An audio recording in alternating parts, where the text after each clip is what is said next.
Welcome to GW Integrative Medicine, the podcast about disease prevention and health promotion from the Office of Integrative Medicine and Health at the George Washington University School of Medicine and Health Sciences. I'm Dr. Misha Kogan, Associate Professor here at GW and Medical Director of the GW Center for Integrative Medicine. And I'm Janet Rodriguez, the office's Administrative Director. Today, we're going to talk about fascia and how it shapes our overall health and well being with licensed occupational therapist Nyle McFarland. Nyle is the founder of Blue Nile Therapy in Silver Spring, Maryland. Nyle has over 2 decades of experience in the field of somatics. I'm sure we're going to hear all about what that means. I'm personally excited. A field of study that focuses on the body's internal physical experience and perceptions and how it relates to movement and body work. They're also a frequent guest on A Mindfulness Experience, our free weekly online gathering that engages healthcare consumers in evidence-based integrative medicine approaches to promote better health. Nyle, it's wonderful to have you. Thank you so much for joining us here at GW Integrative Medicine Podcast. Thank you so much. It's such a pleasure to be here. It's nice to see you both. Well, so let's start with just very, very basics. Fascia and somatics. Can you give us a little overview? What are we talking about? Yeah, absolutely. So somatics is really the study of the body. The soma means body. And fascia is the missing link in healthcare, as far as I'm concerned. It influences every vital organ in our body, and it has an impact on our nerves. When it's compressed, those nerves tend to be compressed. And in fact, that's the course that I just came back from, was neuromuscular neuromeningeal manipulation. And that is looking at how the fascia compresses on the nerve roots, which then affect the vital organs. So I can kind of go into what fascia is and kind of give you a little bit more of a rundown, but I think I'll try to keep it as simple as possible and just mostly say fascia is connective tissue. There are 2 main layers to it. There's the surface layer, which is the elastin fibers, and those are the stretchy fibers. So when we do a 30-second stretch, we're stretching the elastin layers, which is good for your overall health. It's good for maintenance of flexibility. But then under those elastin fibers sit the collagen fibers. And the collagen fibers, that is where the density is. That tissue is often more fibrotic in nature. It's meant to be that way because it's what creates the stability in our bodies. It gives you that balance between stability and flexibility and pliability. However, it's also where trauma is typically stored, is in the collagen layers, that deeper layer of tissue. And that layer requires prolonged, sustained pressure or stretch in order to get into those fibers. It needs more than 30 seconds, which most people don't have time for. And so that's why those collagen fibers tend to get more sticky and dehydrated as we get older. And that will hold toxins, it will hold thoughts, it will hold emotions. It kind of is what holds those moments in time in the tissue that creates the physical restriction, but it can also lead to some emotional stuff, which we will talk about today. How does fascia shape overall health? Mm-hmm. Yeah, so I had mentioned fascia is the missing link in healthcare. I believe that fascia holds our emotion and our memory. That the fascial tissue itself, the structure and the composition of it, it's a kind of polyhedral architectural framework, which basically means it's like this 3-dimensional, almost like a spider web type integrity. But the fascial fibers themselves are actually hollow on the inside. They're microtubules. And on the inside, they're comprised of collagen, as I mentioned, lipids, protoglycan gel, water, different molecules, and even light. So you can imagine the fascial fibers are almost like a telephone wire or a conductor. And those fascial fibers surround all the muscles in our body, all the organs in our body, all the cells in our body, all the blood vessels, we are pretty much made up of fascia down to the cellular level. In fact, they discovered that the interstitial space inside of the cell is comprised of fascial fibers. So if you have these fascial fibers inside of every aspect of your being, and inside of the fascial fibers are hollow, you basically have this conductor of information sending and receiving signals throughout the entire body at all times. And when that fascial tissue is exposed to repetitive strain over time, a really good example is sitting at your desk all day with your head tilted forward. Yeah, everybody sit back now as you're listening to this. What happens to the back of your neck? You can even just kind of place your hand there. You can feel those fibers back there have to thicken in an effort to hold your head in that forward head posture. So that's actually trauma. I use the term chronic repetitive stress trauma for traumas like that. They're not things you typically notice. They're things you're doing all day long that are putting low level repetitive stress on fascial fibers in your body. And over time, those fibers start to get thicker. And so those thickened, dense fibers, the microtubules are no longer open and viscous and fluid filled. They become sticky and dehydrated. And so now you can't conduct information there, right?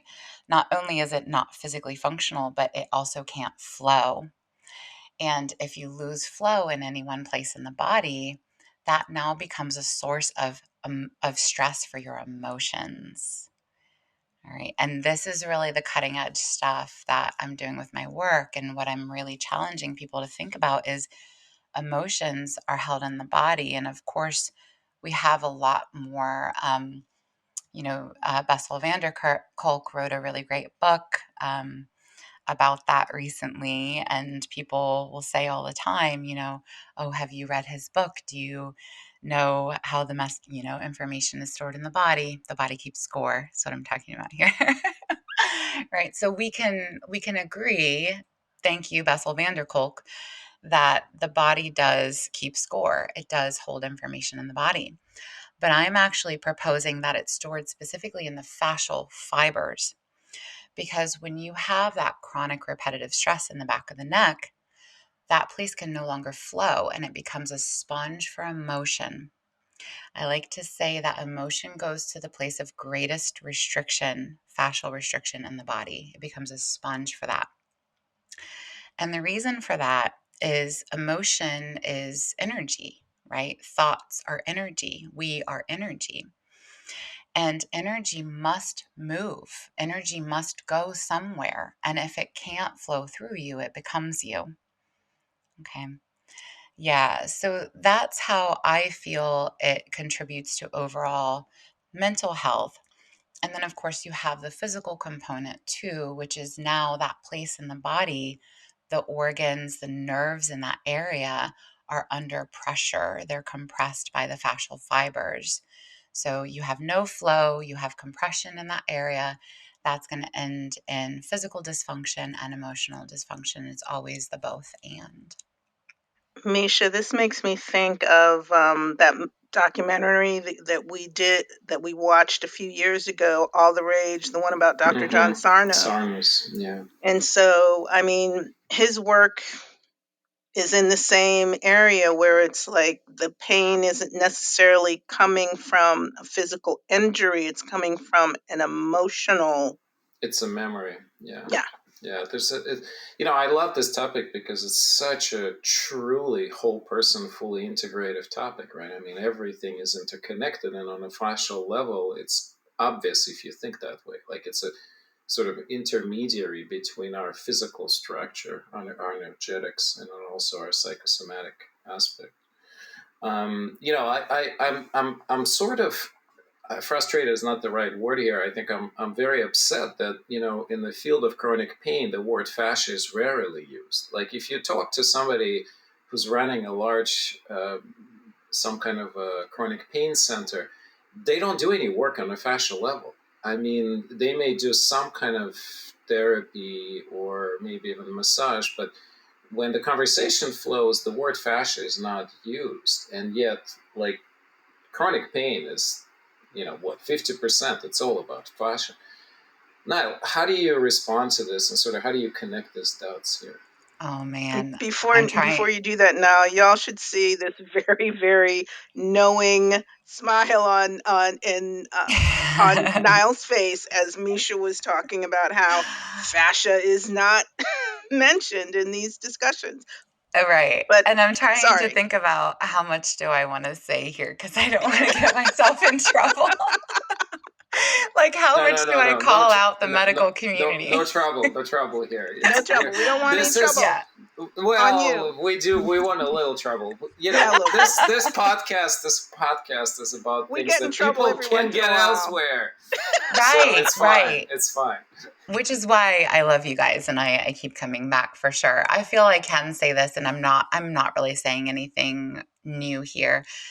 The reason fascia is not spoken about in more traditional rehab settings and it's not addressed is we are not a touch based medical field. Like our healthcare professionals are taught to compartmentalize early on, right? And fascia is connective tissue. That, another word for it is connective tissue. So it is literally telling you that everything is connected. And you have these pioneers in fascia, some of my mentors, John Barnes, Jean-Pierre Barral. They're both fascial therapists, and and there are fascial. There's something called the Fascia Symposium. It's usually held. It's held in Britain or more European countries, but there are people talking about it. It's just not Americans, because again, Western traditional allopathic medicine is taught to compartmentalize and to specialize. And a second reason is because the way we do our insurance, right? So insurance bills for 15-minute units and tries to see as many people at the same time as possible. That does not lend itself to a touch based clinical practice. So, most therapists who do specialize in fascia tend to be private practice out of network, and that includes myself for sure. We are out there. We just have to learn how to work within a system that was not really created for holistic healthcare. Yeah, that's my answer. Yeah, it is a sad state of affairs in essence, right? That some of the most critical aspects that could be profoundly impacting health of millions of people is just completely overlooked. Can I go back to one thing that you were saying when you were talking about the documentary that this reminded you of? Yes. So I'm going to go deeper with this concept here and really get people thinking it didn't start with you. And that's another book too, Mark Wallen. It didn't start with you. Great book. But I see in my clinical practice all the time. So I'm an occupational therapist, which I'm not a physical therapist. They're great, but I'm an OT.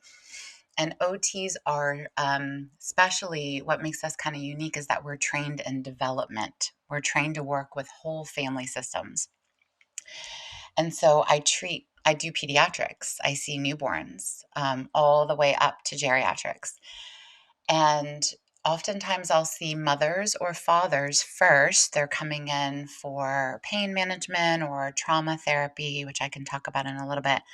And at some point they'll say to me, I want to bring my kid in to see you. They bring their child in almost 100% of the time. I can say this. The daughter's posture and pain patterns mimic their mother's, and the son's pain patterns and posture mimic their father's. Wow. Almost 100% of the time. I have yet to see an exception. Why do you think that is? I mean, of course, Mm-hmm. partially it's a learned phenomenon, but there has to be some It's genetic component. it's both, right? It's nature and nurture, absolutely. And that's what's getting me thinking that these places in the body that are storing trauma and emotion are being passed on to their children. So the work that I do, I propose that the different places in the body hold certain emotions based on the function and the physiology and the region of that location, right? So we can go back to the neck, for example. If you have kind of dense tissue in the back of the neck, it's right at the base of the skull. The base of the skull is known as the occiput. The occiput is where the eyes, the origin of the cranial nerves and the innervation of the eyes, occiput, ocular. So if you have dense tissue in the back of the head and you're getting this like crushing pressure, pain symptoms back there, maybe migraines, oftentimes we can trace it back to early childhood trauma where that child felt like they were in some state of waiting for the other shoe to drop. So their shoulders come up to their ears, their neck goes down, they kind of ostrich in, make themselves small. So there's trauma around their identity. They can't be themselves because being themselves was not safe. So this woman, let's say, grows up with migraines, pain, headaches, and all this dense, thickened tissue in the back of the head. And as an adult, they're having an identity crisis, right? Identity, ego, eyes, it's all connected, right? You do have to do a little bit of like detective work to trace it back, but if you can consider where it's being stored in the body and what the function and location and physiology of that body part is, you combined with the trauma history, you can start to make connections. And I will tell you what, when I make those connections and say them out loud, that person, you know truth when you hear it. The body knows truth when it feels it, and they'll have an emotional response and they'll say, I feel seen for the first time ever, or they'll remember a trauma that they had buried in that place in the body just by, naming or identifying what the place in the body does and what it's connected to. It'll usually bring up a remembrance. You don't even have to get into the tissue yet, which that is a part of the work also.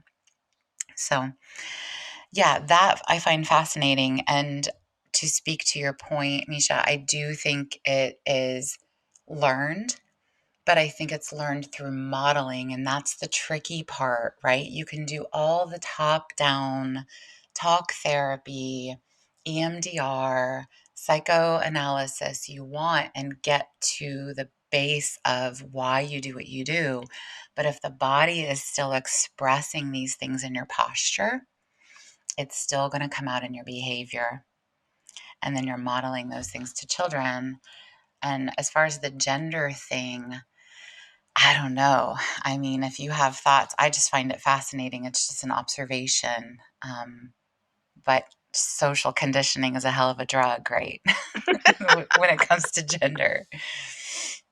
Now, before I get into the next question, help me pronounce this. Is it Psyche Mm-hmm. Soma?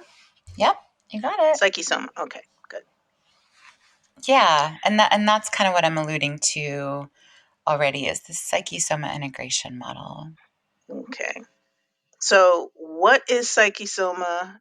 What is the Psyche-Soma Integration Model, or PSIM? And what led you on your journey to creating this model? I am sure you all can resonate with this, and people who are listening can resonate with this. It's usually our own journeys that bring us to our thing, right? Yeah. So, like, if you're in a helper profession, it's usually your own journey that gets you there.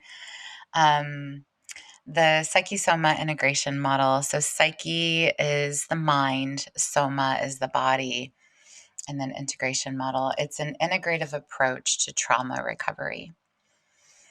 Yeah.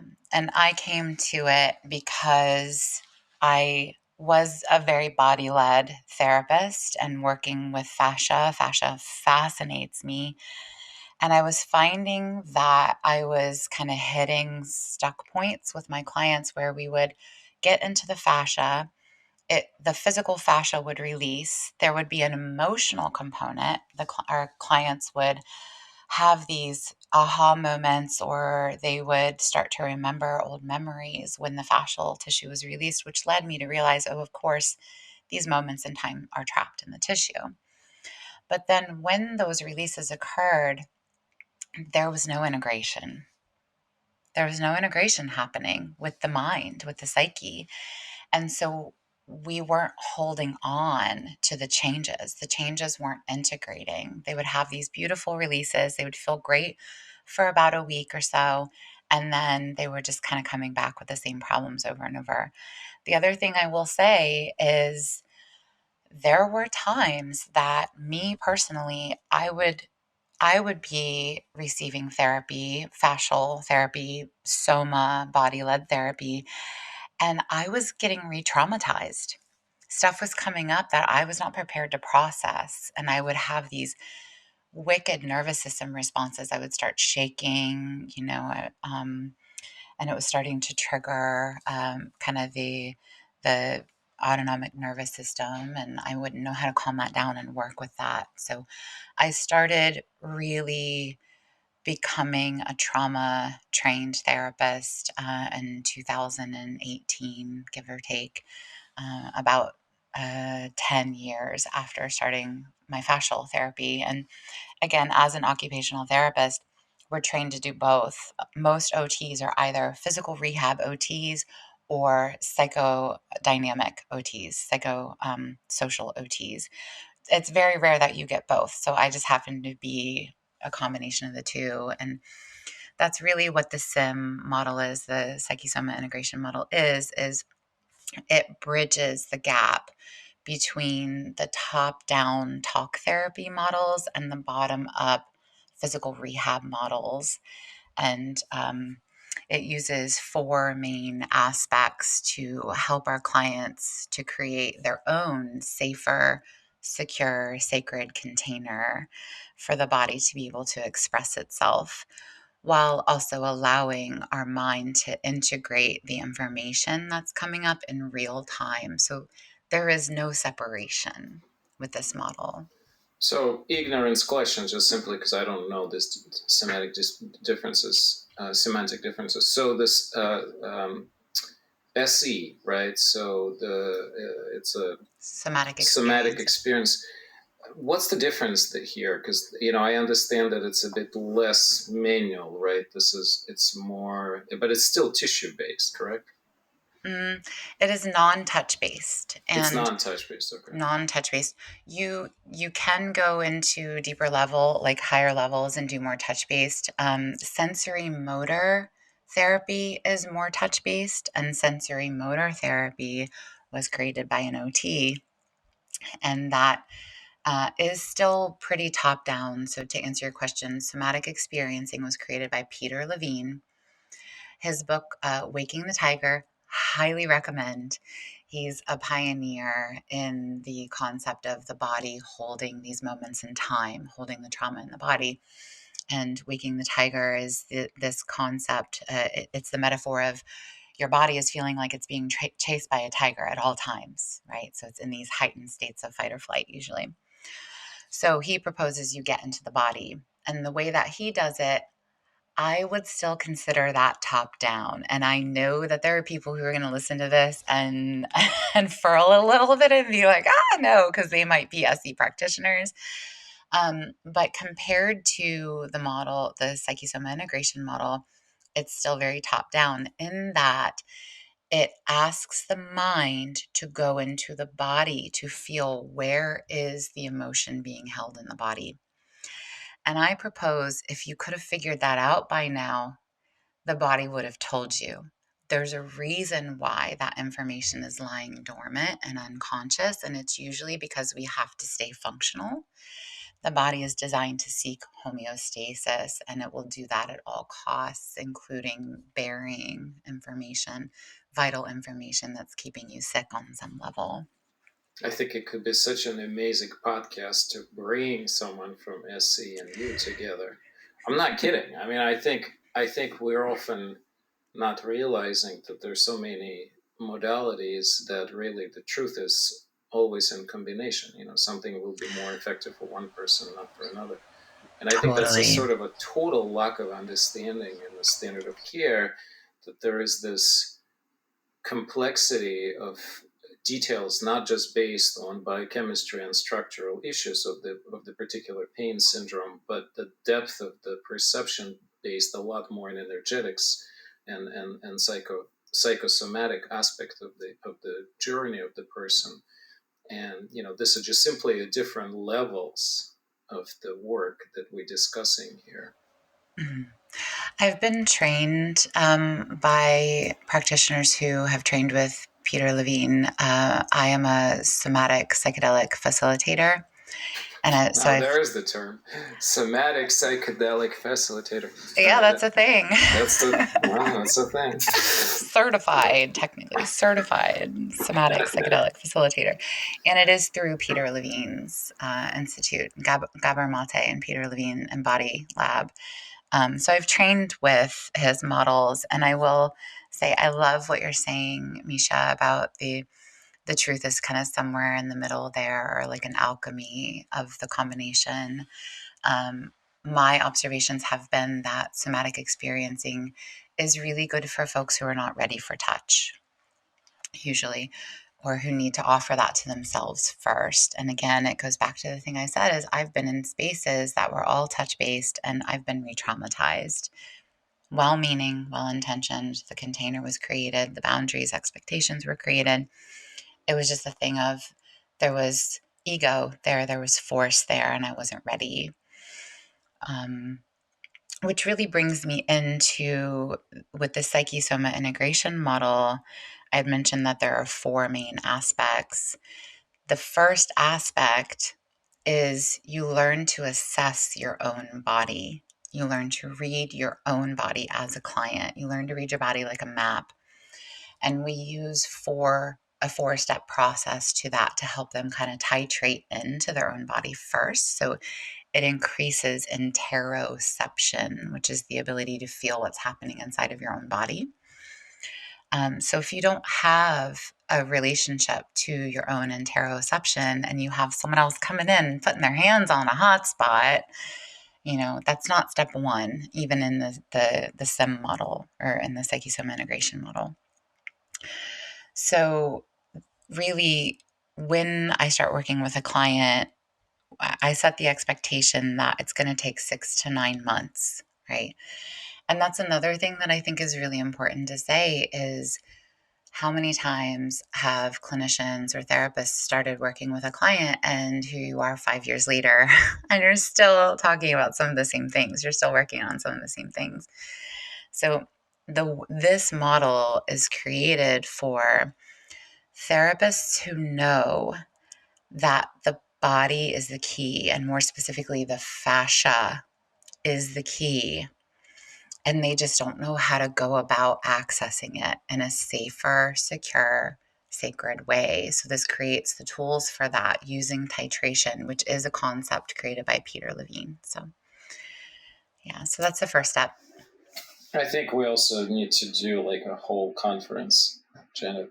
I think one of the next conferences we should do like this in-depth talk about trauma resolution, connection to the chronic pain, and really bring all these different angles, and then have different, of course, have Nyle and have other folks who can really talk through this and bring different views on this and really educate the public. I think honestly, very few people understand this level that we're discussing. I think there are people who are deeply interested in it who, of course, understand.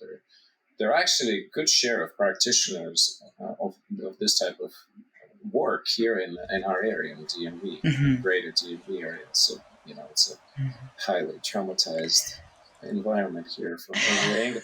Well, I mean, we can laugh about it, but it's not actually funny, believe it or not, right? I I mean, call we're this in a ground capital. zero. That's Yeah, right. it's We're in a ground zero. capital. We're in a capital of the United of America, and yet, look, like, we're in one of the most traumatized areas of the country, which is very telling, actually, that our society does not value this level of understanding of what we are doing to ourselves, to our kids, and to our future. Well, our society does not value body-led healing. I've been in clinical spaces that were predominantly psychotherapy spaces, and as soon as I start talking about touching the body, they're like, "Ugh, body worker." Like I've had that response from people, you know. Yeah. And think about the way we talk about intuition, Everybody, you should see Misha. Janet's reaction. She was like, "Oh my god." Yeah, but it's 100% true. I mean, there is in a standard psychotherapy space, the body is really not discussed much. It's a hindrance in their opinion rather than the source of healing itself. Well, and here's why. The body is archaic. It speaks in pictures, images, one word sentences, emotions, symbols. It's intuitive. It's ancient, right? It's our ancient wisdom. And in our society, when we deprioritize trusting our intuition, we deprioritize listening to our truth, listening to our inner truth, right? We are rewarded for staying at the surface and being productive.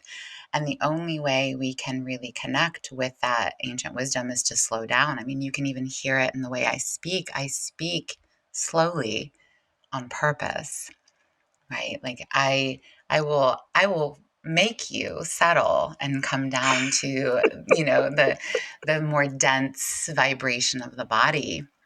Listen, But it for me, Hmm. Jen, you can't say that.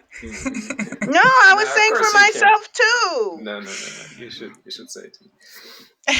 No, we all can benefit from slowing down. That's Mhm. for sure. I mean, there's no And what question. you're talking Absolutely. about, it's so relevant, Misha. I mean, we all, I think, in the trauma field, we saw a boom in somatics in 2020, and people started talking about generational trauma, body-led healing, more so since 2020 than ever before. And so you have these practitioners who are out there who really do want to learn how to create more body-led spaces.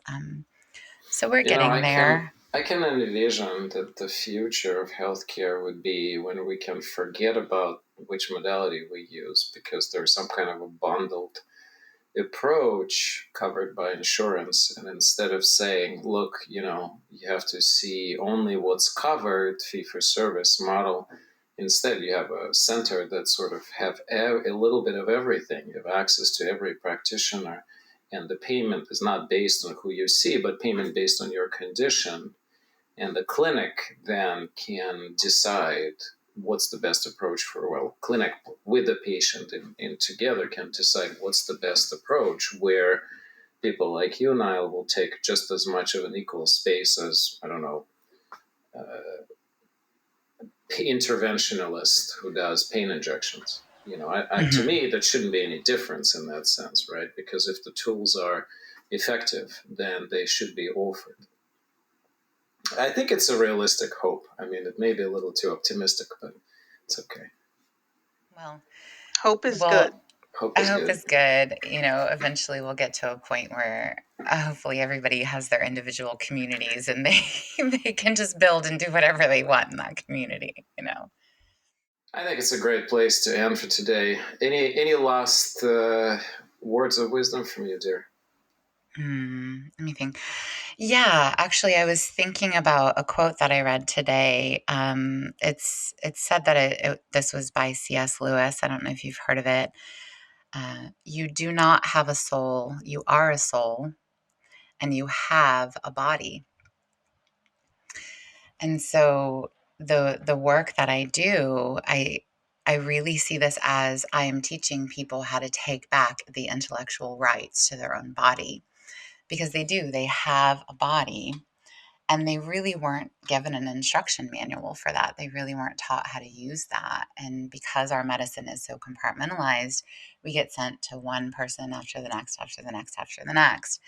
And if we could just kind of drop in and create that safer, sacred, secure container for the body to lead, the body will tell you where to go, what to do next, right? And that's really the art of what we're talking about here. And I think the overall art of body led healing is, create that space. Well, Nyle, thank you so much. That is all the time we have for today. We'll make sure that we have links to how people can find you in the description. Thank you so much She's for joining everywhere. us. She's everywhere. That's true. That's true. That's true. Thank you so much. You guys, it was really The great to soul We're see is you. so glad that everywhere. we could finally do this. This is the GW Integrative Medicine podcast from the GW Office of Integrative Medicine and Health. I'm Dr. Misha Kogan. And I'm Janet Rodriguez.